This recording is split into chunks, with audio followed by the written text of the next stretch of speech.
আসসালামু আলাইকুম। আমি একটি কলা চাষের ভিডিওতে দেখলাম যে এই যে এঁচড়টা আছে না, যখন এই কুলাগুলো সম্পূর্ণ আর কি হওয়ার পরে এই এঁচড়টা কেটে দিয়ে এই এঁচড়ের নিচে মাঝামাঝি যে জায়গাটা আছে, এই কুলাটা হয়ে যাওয়ার পরে যে এঁচড় এখানে তো ফাঁকা হয়ে যাবে, এই জায়গা কাটার পরে এই জায়গাটাতে পলিথিনে করে সার বেঁধে দিচ্ছে। আসলে এমনিতেই তো কলা গাছে একবার রাসায়নিক বিভিন্ন প্রকারের সার ব্যবহার করছে, আবার সরাসরি যদি কলার এই জায়গাটাতে যদি কেটে সার বাঁধা যায়, তাহলে এটা মানুষের শরীরের জন্য কতটা ক্ষতিকর হবে।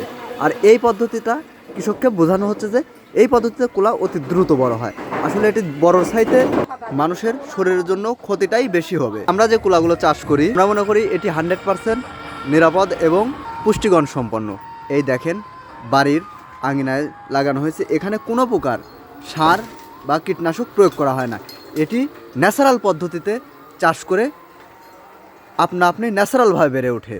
কমেন্টে জানতে চাই যে ন্যাচারাল পদ্ধতিতে কলা, অর্থাৎ আমাদের এই পদ্ধতিতে চাষাবাদ করা কলা খাওয়া নিরাপদ, নাকি এই জায়গাটাতে সার বেঁধে তারপরে সেই কলাগুলো খাওয়া নিরাপদ?